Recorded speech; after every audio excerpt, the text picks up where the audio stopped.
అందరికీ నమస్కారం అండి. మా గురువు గారు సుకుమార్ గారికి సార్ థ్యాంక్ యూ సార్ వచ్చినందుకు. ఏం మాట్లాడడానికి ఏమీ లేదండి, సింపుల్గా చెప్పేస్తాను. ఏప్రిల్ 30ని రానందుకు క్షమించండి, జూన్ 4న వస్తున్నందుకు ఆశీర్వదించండి. Thank you so much.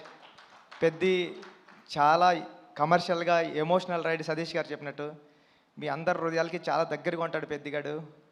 పెద్దిగాడిని హృదయంలో తీసేయడం అంత ఈజీ కాదు. థ్యాంక్ యూ అండి, thank you so much. June 4న నా ప్రేమనంతా చరణ్ సార్ మీద చూద్దరు, కానీ ఈ అవకాశం ఇచ్చిన చరణ్ సార్కి థ్యాంక్ యూ సో మచ్ అండి. Thank you sir. బుచ్చిబాబు గారు, మీరు చూడ్డానికి ఇంత సైలెంట్గా ఉంటారు, కానీ సెట్స్లో ఇంత మంచి యాక్టర్స్ని, ఇంత పెద్ద యాక్టర్స్ని పెట్టుకొని ఎలా డీల్ చేయగలుగుతున్నారు? ఎలా ఉంటారు? ఎలా మేనేజ్ చేయగలుగుతున్నారు?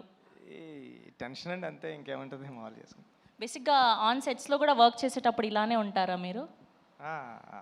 ఇక్కడ అంతేండి, అక్కడ అంతేండి. సుకుమార్ గారిని అడగాలి సార్, ఇలానే ఉంటారా ఆయన సెట్స్లో కూడా, వర్క్ చేసేటప్పుడు కూడా ఇంతే వినయంగా? మైక్ మైక్ సార్ అలాగే చెప్పండి, ఇలాగ ఉంటానని. సెట్స్లో ఇంకా వినయంగా ఉంటాడు, కానీ విశ్వరూపం కూడా ఉంటుంది. బికాజ్ ఒక డైరెక్టర్కి అంత కమాండ్ ఉంటే కానీ చేయలేరు కదా. So there are two sides. So డైరెక్టర్గా ఉన్నప్పుడు విశ్వరూపం ఉంటుంది, మళ్ళీ షార్ట్ అయిపోతే ఇలాగే ఉంటాడు. కనిపించని నాలుగో సింహం, రెండో సింహం లాగా సెట్స్లో వేరే బుచ్చిబాబు గారు కనిపిస్తారనమాట. ఓకే, సో ఈ వేదికగా రామ్ చరణ్ గారి ఫ్యాన్స్కి ఏమైనా చెప్పాలి అనుకుంటున్నారా? చరణ్ సార్ని దీంట్లో పెద్ద క్యారెక్టర్లో చరణ్ సార్ని మర్చిపోవడం అంత ఈజీ కదండి.